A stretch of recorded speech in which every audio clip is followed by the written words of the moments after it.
Eh bien, salut tout le monde, c'est Lucas, j'espère que vous allez tous très bien. On se retrouve aujourd'hui dans une nouvelle vidéo dans laquelle je vais vous parler des 10 points les plus importants pour pouvoir acquérir votre liberté financière. Si ce n'est pas déjà fait avant que la vidéo commence, je t'invite à t'abonner à ma chaîne et à activer la petite cloche de notification pour ne louper aucune de mes prochaines vidéos. Alors pour commencer, l'indépendance financière c'est quoi? C'est tout simplement le fait d'être indépendant mais surtout libre financièrement. Alors quand je te dis libre financièrement, ce sera juste de ne pas être dépendant d'un salaire ou d'un patron. En gros, il va falloir que tu te crées tes propres sources de revenus, que ce soit par l'immobilier, par la bourse ou la création de société. Et si tu dois bosser pour quelqu'un, il faut que ce soit juste pour toi. Alors comme tu le sais, avec l'âge du chômage qui ne fait qu'augmenter et le même chômage qui ne fait que diminuer, il y a certaines personnes qui bossent pendant plus de 50 ans et qui se retrouvent avec des petites retraites de 500, 600, voire 1000 euros à peine. Et une fois que tu auras enlevé à ça tous les loyers et toutes les dépenses, ça te fait plus grand chose pour vivre. C'est pourquoi il est super important de ne pas être tributaire d'une seule source de revenus et encore moins de celle de l'État qui est de la retraite. Allez, on attaque tout de suite avec le tout premier point qui sera l'entourage. Tu verras, lorsque tu vas vouloir mettre en place une liberté financière, que tu vas mettre des actions en place, il va être hyper compliqué pour toi de le faire tout seul. Si ton entourage ne te pousse pas lorsque tu as des coups de mou, que tu ne peux pas t'appuyer sur certaines personnes, il va être hyper compliqué pour toi de pouvoir t'en sortir tout seul. Je vais te prendre un exemple tout bête. Imagine-toi que tu es sur une barque avec tout ton entourage. Si tu es le seul de la barque à ramer vers la ligne d'arrivée et que ton entourage ne rame pas du tout, ou même rame à contre-courant, tu verras qu'il sera hyper compliqué pour toi d'arriver à la ligne d'arrivée sans être crevé, exténué et démotivé. Alors que à contrario, si dans ta barque tu as un entourage qui te pousse à aller de l'avant et qui t'aide à aller vers cette fameuse ligne d'arrivée, tu verras qu'il sera beaucoup plus simple pour toi d'y arriver et tu ne seras pas fatigué et tu ne seras pas démotivé. Vous allez être un groupe et en groupe on avance beaucoup plus facilement. Le point numéro 2, ce sera de te fixer des objectifs à long terme. Alors je te dis des objectifs à long terme parce que pour moi je pense qu'il est beaucoup plus facile de partir sur des gros objectifs qui sont très long terme et de tout doucement te ramener vers de petits objectifs. Je vais encore te donner un exemple. Imagine que tu te dis je veux 3000 € de revenus passifs tous les mois au bout de 20 ans. Alors dit comme ça, c'est peut-être un objectif qui va te faire vachement peur, mais tu verras que décortiquer en plein de petits bouts, c'est beaucoup plus atteignable. On va commencer plutôt que de partir sur une base de 20 ans, te dire ok, tous les 5 ans, il va falloir que j'achète au moins un bien immobilier que je mette en location. Tu verras que en te disant ça, un bien à acheter tous les 5 ans, c'est pas la mer à boire, c'est pas très compliqué et tu vois que de suite, ça te fera un poids en moins et tu te mettras beaucoup moins la pression pour arriver à ton objectif. Donc là, je te l'ai découpé sur 20 ans et sur 5 ans, mais tu peux faire la même chose sur un an en te disant il faut qu'au moins dans l'année, je fasse 50 visites. Tu peux le découper sur la semaine en te disant ok, cette semaine, il faut que j'appelle au moins 2 annonces immobilières que je trouve sur le bon coin et que tu trouves par exemple, je sais pas, un partenaire, un agent immobilier avec qui tu aimerais travailler et avec qui tu prends contact. Tu vois de suite que si tu te prends juste des petits objectifs qui t'amèneront à de gros objectifs, c'est vachement plus réalisable. Te dire ok, j'appelle un agent immobilier toutes les semaines, tu vois, c'est pas insurmontable et pourtant, petit bout par petit bout, c'est ce qui va te permettre d'arriver à ton gros objectif de la fin.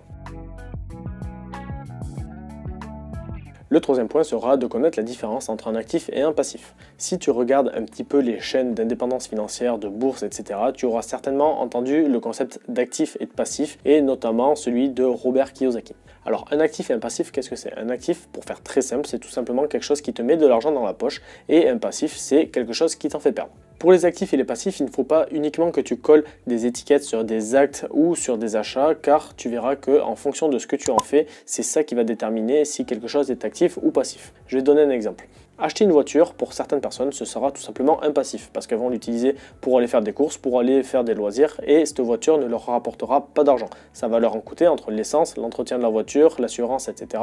Ça va leur coûter de l'argent. À côté de ça, une personne qui va acheter la même voiture, mais qui, elle, va la mettre en location. Ses revenus, s'ils sont assez nombreux, vont pouvoir dégager ce que l'on appelle un cash flow. Ce cash flow ira directement dans ta poche, donc ta voiture t'aura rapporté de l'argent, et tu auras donc financé un actif. Le quatrième point sera de connaître par cœur tes dépenses. Alors ça peut être très bizarre dit comme ça, mais si tu gagnes des centaines de milliers d'euros et que tu ne sais pas où est-ce qu'ils partent, tu ne sais pas ce que tu en fais, tu verras que tu n'arriveras pas à évoluer. On peut te donner un salaire de 15 000 €, si tous les mois tu claques 15 000 €, eh bien tu verras que tu n'auras pas d'épargne, tu n'avanceras pas et tu ne pourras pas économiser. À côté de ça, peut-être une personne qui va gagner 5 000 € tous les mois, elle va pouvoir économiser 1 000, 2 000 ou 3 000 € tous les mois et tu verras qu'elle avancera beaucoup plus vite. Alors tes dépenses, comment les connaître? C'est tout simple, tu vas prendre ou un fichier Excel ou une feuille de papier, tu prends la méthode que tu veux et tu vas éplucher tous tes relevés bancaires. Tu prends les 3 derniers mois de tes relevés bancaires et tu marques toutes les lignes, toutes tes dépenses. Alors tu verras que tu auras des dépenses qui seront mensuelles, qui seront tous les mois et récurrentes, comme par exemple les crédits, EDF, Internet, ton téléphone, la mutuelle, etc. Alors tu vas te faire cette liste et tu verras comme ça toutes les dépenses que tu fais tous les mois. Donc ton but sera tout simplement de réussir à réduire un tout petit peu chacune de ces dépenses et tu verras qu'à la fin du mois, ça te fera un beau billet que tu vas pouvoir investir. Le 5e point sera de connaître la notion de se payer en premier. Alors se payer en premier, c'est un concept qui sera hyper puissant car c'est lui qui va pouvoir te permettre de mettre de l'argent de côté tous les mois. Je m'explique. Une fois que tu auras fait la liste de toutes tes dépenses, que tu auras toutes ces dépenses, il va falloir que tu réussisses à mettre de l'argent de côté pour toi, donc te payer en premier avant de payer toutes ces dépenses. Pourquoi? Tout simplement car pour toi, au niveau de ta gestion d'argent, ce sera vachement plus simple de t'y retrouver. Si tu mets de l'argent de côté en début du mois, tu auras cet argent qui sera mis de côté sur un compte bancaire et tu ne seras pas tenté de les utiliser, ou du moins beaucoup moins. Tu vas payer toutes tes factures et tu vas savoir que ce qui te reste sur ton compte bancaire, c'est tout simplement ce que tu peux utiliser. Alors que si tu ne mets pas cet argent de côté au début du mois, tu verras qu'à la fin du mois, quand tu auras la flemme par exemple de te faire à manger, tu verras peut-être 150 € qui restent sur le mois, tu seras beaucoup plus tenté de te taper un Uber Eats, un McDo ou des conneries comme ça, alors que si tu as économisé cette somme dès le début du mois, eh bien, tu ne seras pas tenté de l'utiliser. Le 6e point sera d'avoir une stratégie d'épargne. Alors une stratégie d'épargne, c'est peut-être un terme qui va te paraître très barbare, mais tu verras qu'une fois que tu auras mis en place tout ce qu'on a dit précédemment, quelle que soit ta classe sociale et ce que tu gagnes tous les mois comme revenu, tu es censé pouvoir mettre un tout petit peu d'argent de côté.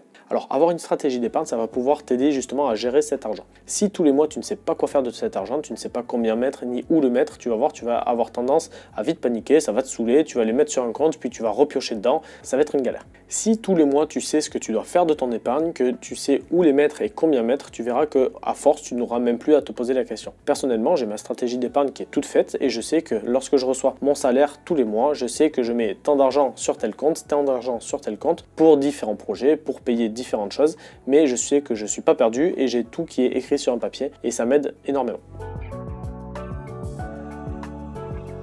Le 7e point sera de réussir à prendre l'habitude d'investir. Quand je te dis de prendre l'habitude d'investir, ce ne sera pas d'acheter un appartement toutes les semaines ou de mettre 15 000 € en bourse, ce sera tout simplement le fait de réussir à avoir un cadre. Alors même le fait d'économiser, personnellement, ça rentre dans la stratégie d'investissement parce que tu peux très bien économiser pour avoir un apport pour un potentiel achat immobilier. En gros, il va falloir tout simplement que tu arrives à te mettre un cadre, que lorsque tu as ton argent qui rentre ou ta paye qui rentre, il va falloir que tu réussisses à mettre cet argent de côté et ne jamais déroger à cette règle. Ça, ce sera quelque chose qui sera primordial pour pouvoir avancer parce que tu gagnes 5 000, 10 000 ou 100 000 € tous les mois, si tu arrives à avoir ce cadre et à ne pas le dépasser, il sera vachement plus simple pour toi de pouvoir évoluer. Le fait d'avoir, comme je t'ai dit, ce cadre, ça va pouvoir te permettre, si demain par exemple je te donne 15 000 €, de ne pas faire n'importe quoi avec, tu auras ton cadre et tu vas pouvoir te dire, ok, j'ai ces 15 000 € qui rentrent, je vais en prendre une partie pour pouvoir m'amuser, me faire plaisir, je vais pouvoir en mettre une partie peut-être pour un voyage, une partie pour de l'immobilier, une partie dans la bourse, etc., etc. Donc c'est vraiment ce cadre qui va pouvoir te permettre d'évoluer grandement lorsque tu gagneras de plus en plus d'argent. Le 8e point sera de te créer un fonds de sécurité. Alors ce fonds de sécurité, à quoi il correspond? Personnellement, il correspond à 1 an de mes dépenses à l'avance. Alors comme on l'a dit tout à l'heure, j'ai calculé toutes mes dépenses, je sais combien je dépense tous les mois, que ce soit entre le loyer et les diverses charges, donc je considère que mon fonds de sécurité doit correspondre à 1 an de toutes ces dépenses. Pourquoi? Tout simplement car si demain j'ai un pépin, je me fais virer, je n'ai aucune source de revenus, je loue plus mes apparts, la bourse s'écrase, j'en sais rien, je sais que j'ai 1 an d'avance pour pouvoir continuer à vivre sans me mettre la pression. Alors ce fonds de sécurité, il ne te servira pas uniquement si jamais tu perds ton job et que tu n'as plus de salaire, mais ça peut t'aider lors des petits pépins de la vie, que ce soit ta voiture qui claque, il faut en racheter une autre, ou il y a une grosse pièce à changer. En fait, tu n'auras pas à te mettre la pression de te dire « Oh là là, ce mois-ci, comment je vais faire? Je vais être dans le rouge, je ne sais pas comment je vais payer ma voiture. » Voilà, tu auras ce fonds de sécurité, tu n'auras pas à réfléchir. Évidemment, ça fait un petit peu chier quand tu as une pièce de ta voiture qui lâche et qu'on te demande 600 ou 700 € pour la réparer, mais voilà, tu auras ce confort, tu auras cette tranquillité d'esprit qui va pouvoir te permettre de penser à autre chose et de ne pas ruminer à chaque fois à te dire oh là là comment je vais faire et à te prendre la tête.